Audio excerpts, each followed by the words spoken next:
Hello students, welcome back. In last video we were discussing about gas laws. Gas laws को हम लोग discuss कर रहे थे, जिसके अंदर हम लोग 3 डिफरेंट लॉज डिस्कस कर भी चुके थे, Boyle's law, Charles law and Gay-Lussac's law. ठीक है, आज हम लोग डिस्कस करेंगे next law, that is Avogadro's law. इसी एवोगैड्रोस लॉ को आप लोगों ने first unit some basic concepts of chemistry में भी डिस्कस किया था. क्या कहता है ये आपका लॉ? देखिए, इसमें प्रेशर, वॉल्यूम, टेम्परेचर तीनों क्वांटिटीज एक साथ नहीं आ रही हैं. According to this law, volume is directly proportional to the number of moles. Now here we are talking about the gaseous substances.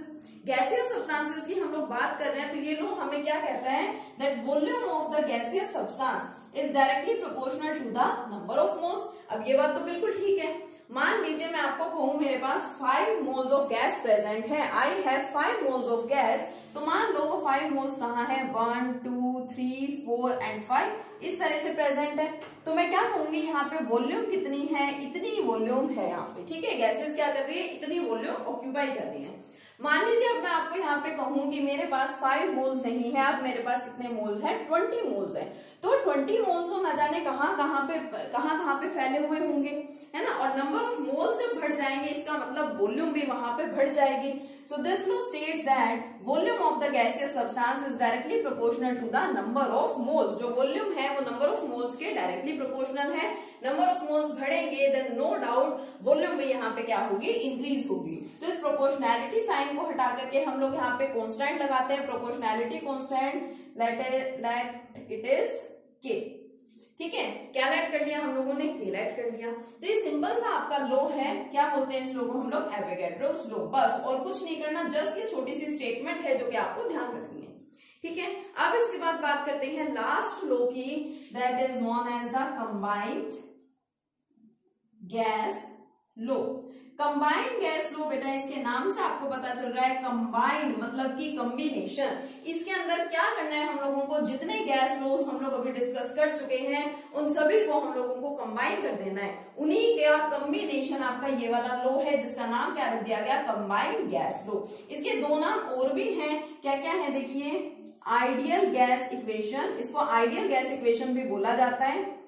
और ऐसा एज्यूम किया जाता है कि गैसेस के लिए एक आइडियल इक्वेशन है, means almost all the gases obey this equation. एक इक्वेशन हम लोग यहाँ पे डिराइव करने वाले हैं, उसी को बोला जाएगा आइडियल गैस इक्वेशन, या फिर उसी इक्वेशन को बोला जा सकता है इक्वेशन ऑफ स्टेट, क्योंकि वो इक्वेशन हमें स्टेट के बारे में बता रही है. The equation tells us about the state of the substance, इसलिए उसको क्या बोल दिया जाता है, इक्वेशन ऑफ स्टेट भी बोलते हैं. देखिए बहुत सिंपल है. कौन कौन से लॉ हम लोग डिस्कस कर चुके हैं उनके बारे में हमें पता होना चाहिए. बॉयल्स लॉ क्या कहता है, चार्ल्स लॉ क्या कहता है, गे-लज़ाक्स लॉ क्या कहता है, एवोगैड्रोस लॉ क्या कहता है, और इन्हीं चारों लॉज का जो कॉम्बिनेशन है that is the combined gas law. तो बहुत सिंपल सा है, जस्ट एक कंडीशन है कि पीछे हम लोग जो लॉज पढ़ चुके हैं वो आपको अच्छे से क्लियर होने चाहिए. तो सबसे पहले देखिए नंबर 1 हमारे पास क्या था, we know from Boyle's law. सबसे पहले हम लोगों ने क्या पढ़ा था, हम लोगों ने बॉयल्स लॉ पढ़ा था. और बॉयल्स लॉ क्या कह रहा था, एट कांस्टेंट टेम्परेचर, कि अगर हमारे पास कांस्टेंट टेम्परेचर की कंडीशन है तो उस कांस्टेंट टेम्परेचर पे volume is inversely proportional to the pressure. ये हम लोगों ने पढ़ा था, volume is inversely proportional to pressure according to Boyle's law. तो इसको दे देते हैं number 1. Suppose it is our first condition. Second law हम लोगों ने पढ़ा, चार्ल्स लॉ क्या कह रहा था, that at constant pressure volume is directly proportional to the temperature. इस लॉ के अकॉर्डिंगली अगर हम लोग प्रेशर कांस्टेंट ले लेते हैं तो जो वॉल्यूम है किसी भी गैसियस सब्सटेंस की, it is directly proportional to the temperature. हम लोगों ने ग्राफ्स भी प्लॉट किए थे यहाँ पे. ठीक है, तो ये आपका क्या हो गया, सेकेंड. अब थर्ड लॉ हमारा क्या था, गे-लज़ाक्स लॉ. और गे-लज़ाक्स लॉ हमें क्या बताता है कि pressure is directly proportional to the temperature at constant volume. इस लॉ को हम लोग यहाँ पे यूज नहीं करते. क्यों? क्योंकि अभी जो हम लोगों ने 2 लॉज लिखे हैं उनके अकॉर्डिंगली आपकी लेफ्ट साइड में कौन सी वाली टर्म प्रेजेंट है, वॉल्यूम प्रेजेंट है. तो हम यहाँ पे वही लॉ लेंगे जिसके अंदर लेफ्ट साइड में कौन है, वॉल्यूम है. ठीक है, यहाँ पे तो देखो वॉल्यूम है ही नहीं, इधर तो वॉल्यूम क्या है, कांस्टेंट है, इसलिए हम लोग इस लॉ को यहाँ मेंशन नहीं करते. तो नेक्स्ट लॉ हमारा जो हम लोगों ने पढ़ा क्या था, वो एवोगैड्रोस लॉ. ठीक है, एवोगैड्रोस लॉ ने हमें क्या बताया, volume is directly proportional to the number of moles. So it is equation 3. तो 3 लॉज ने ये 3 चीजें हमें बताई थी। गे-लजाक्स लॉ को हम लोगों ने यहाँ पे नहीं लिया क्योंकि वॉल्यूम तो क्या थी उधर, कांस्टेंट थी। अब मैं तीनों इक्वेशंस को अगर कंबाइन कर दूं, देखिए क्या बनेगा, combining equations first, second and third. अब मैं क्या कर रही हूँ, देखो फर्स्ट, सेकेंड और थर्ड इक्वेशन को कंबाइन कर रही हूँ। तो क्या मैं इस इक्वेशन को ऐसे लिख सकती हूँ, देखिए वॉल्यूम जो है वो नंबर ऑफ मोल्स के डायरेक्टली प्रोपोर्शनल, टेम्परेचर के डायरेक्टली प्रोपोर्शनल एंड प्रेशर के इनवर्सली प्रोपोर्शनल। तो क्या मैं इन 3 चीजों को कंबाइन करके ऐसे नहीं लिख सकती, volume is directly proportional to NT/P? क्या मैं इसको ऐसे नहीं लिख सकती? बिल्कुल लिख सकती हूँ। क्यों? क्योंकि देखो इसका मतलब यही तो है कि वॉल्यूम जो है वो डायरेक्टली प्रोपोर्शनल है नंबर ऑफ मोल्स के, यहां से पता चला। वॉल्यूम जो है वो टेम्परेचर के डायरेक्टली प्रोपोर्शनल है, यहां से पता चला। और प्रेशर के इनवर्सली प्रोपोर्शनल है, ये हमें इस लॉ से पता चला था। तो देखो मैंने यहाँ पे क्या किया, मैंने और कुछ नहीं किया, सिंपल सा इन तीनों इक्वेशंस को मैंने इधर क्या कर दिया, कंबाइन कर दिया। अब देखो कोई भी लॉ आप लोग पढ़ रहे हैं, कोई भी इक्वेशन आप लोग पढ़ रहे हैं, तो उसके अंदर इस प्रोपोर्शनैलिटी के साइन को हटा करके इसकी जगह आप लोग क्या लगाते हैं, कांस्टेंट लगाते हैं। तो यहाँ जो मैं कांस्टेंट लेने वाली हूँ उसको आपको ध्यान देना है, V is equal to capital R NT divided by P। Now what is this capital R? Capital R is known as the universal gas constant। Capital R यहाँ पे क्या है, सिंपली इसको गैस कांस्टेंट भी बोल दिया जाता है और इसका नाम क्या है, यूनिवर्सल गैस कांस्टेंट। मतलब सभी गैसेस के लिए एक कांस्टेंट वैल्यू दी गई है जिसको बोला जाता है यूनिवर्सल गैस कांस्टेंट, जो कैपिटल आर है। इसकी क्या क्या वैल्यूज होती है कैपिटल आर की, ये भी मैं आपको भी बताऊंगी।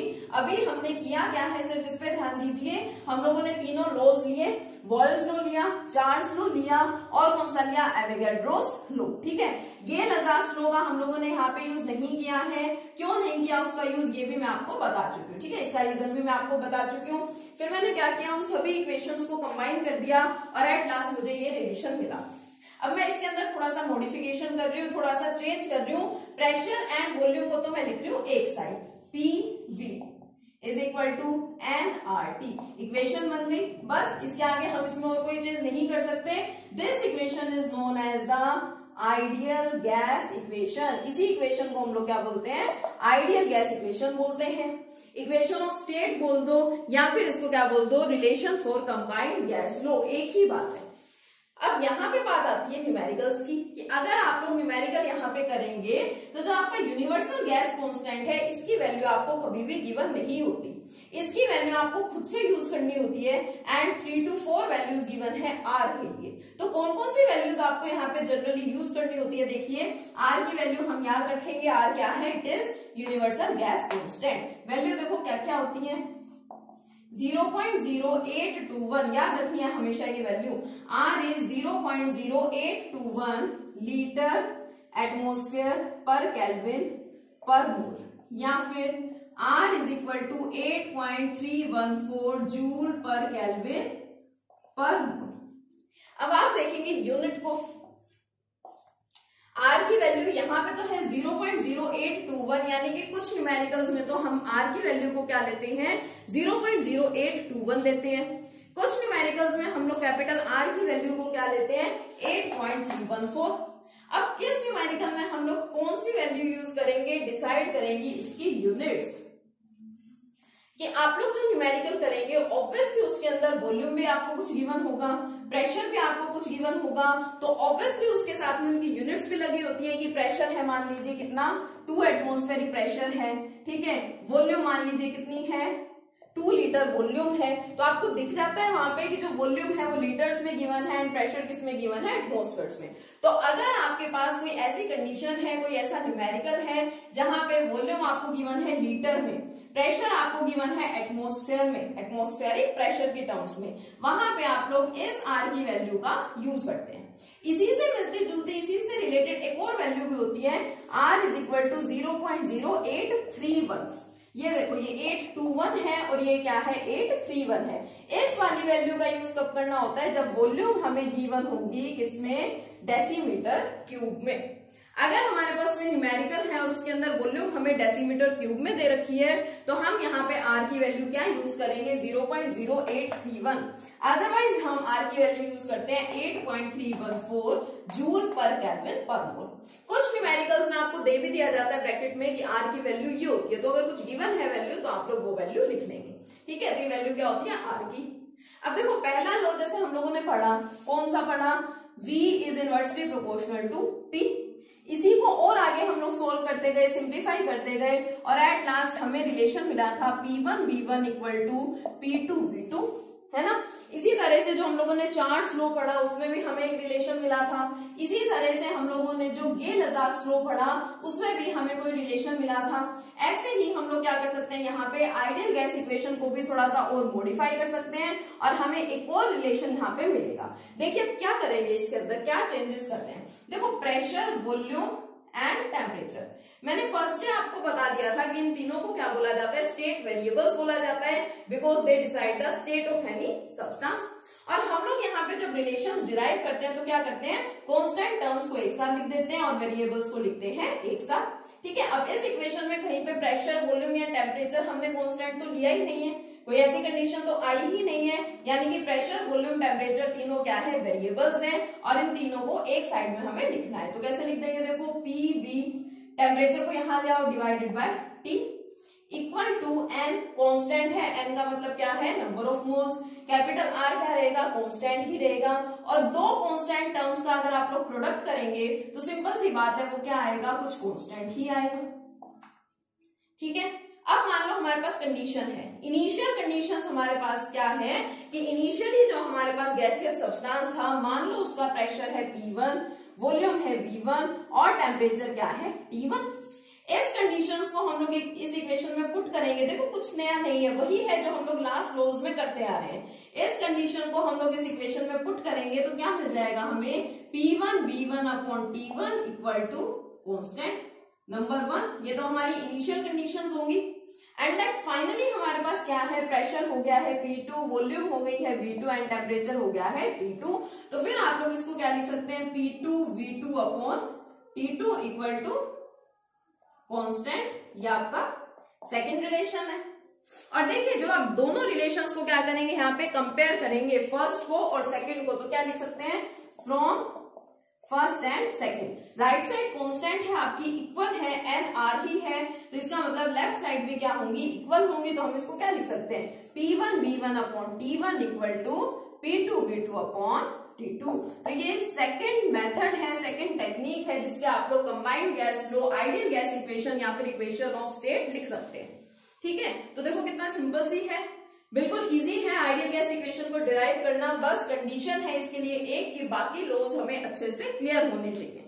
अब एक बात और छोटी सी, जिस तरह से बॉयल्स लॉ की हम लोगों ने सिग्निफिकेंस पढ़ी थी, बॉयल्स लॉ की सिग्निफिकेंस क्या थी कि density is directly proportional to the pressure. Boyle's law ने इस चीज को प्रूव किया था, मैंने आपको वो डेरिवेशन ये प्रूव करके भी दिखाया था। इसी तरह से जो आपकी आइडियल गैस इक्वेशन है, आइडियल गैस इक्वेशन में हमें यही बताती है कि density is directly proportional to the pressure. मतलब ये वाली जो बात है, density is directly proportional to pressure, इसी चीज को बॉयल्स लॉ भी प्रूव कर सकता है, इसी चीज को आइडियल गैस इक्वेशन ने भी प्रूव किया। बॉयल्स लॉ वाला प्रूफ मैं आपको दिखा चुकी हूं, अभी मैं आपको आइडियल गैस इक्वेशन से इस टर्म को क्या करके दिखाऊंगी, प्रूव करके दिखाऊंगी। ठीक है, पेपर में किसी भी तरीके से पूछा जा सकता है। पेपर में आपको डायरेक्ट बोलेंगे show that density is directly proportional to pressure, तो आपके पास आप मतलब कोई रिस्ट्रिक्शन नहीं है कि आपको बॉयल्स लॉ ही यूज करना है या आपको आइडियल गैस इक्वेशन ही यूज करनी है, आप किसी भी तरीके से ये शो करके दिखा सकते हैं। लेकिन हाँ, अगर आपको बोल दिया कि बॉयल्स लॉ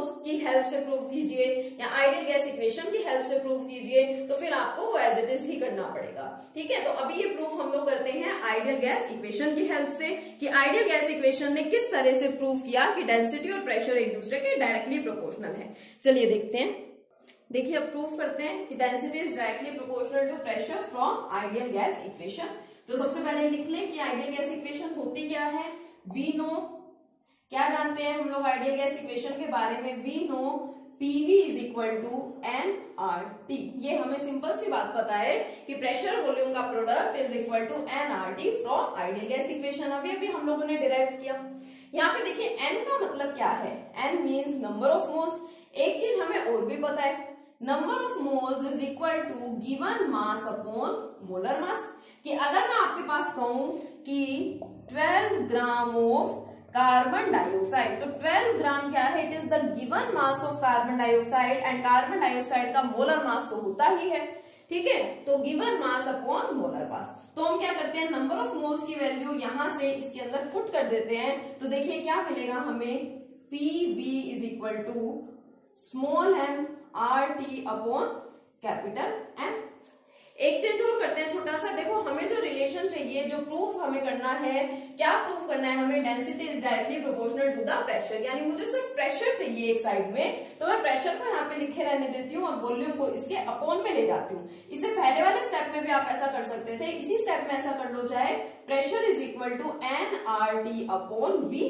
अब नेक्स्ट स्टेप में क्या कर दो, नंबर ऑफ मोल्स की वैल्यू इसमें पुट करो, देखो क्या मिलेगा, P is equal to given mass upon molar mass, volume, और ऊपर क्या है RT।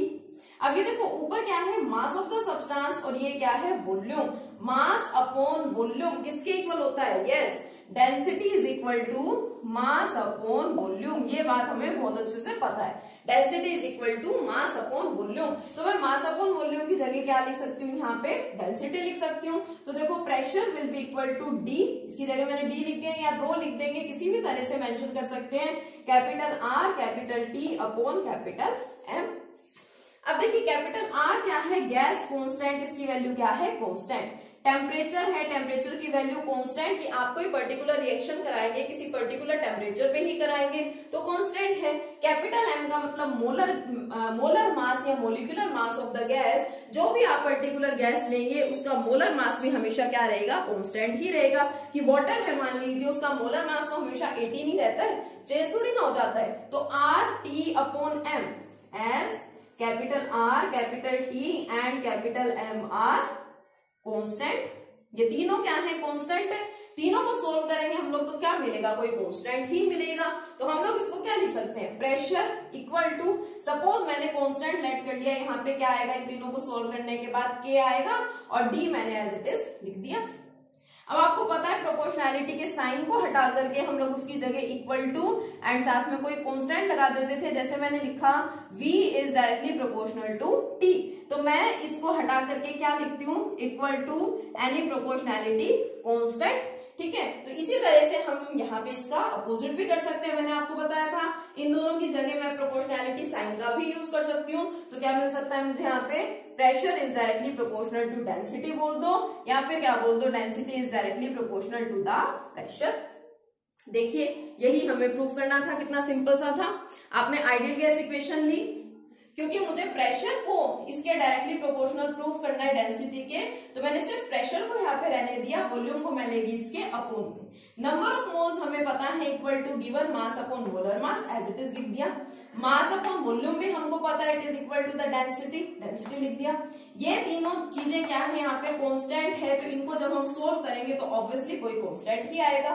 तो एट लास्ट हमें यहाँ पे क्या मिल गया, density is directly proportional to the pressure. तो यहाँ पे हमारे गैस लॉज सारे क्या हो गए हैं, कंप्लीट हो गए। इसके न्यूमेरिकल्स करके देखेंगे, नेक्स्ट लेक्चर में हम लोग डिस्कस करेंगे कुछ न्यूमेरिकल्स। Okay, thank you.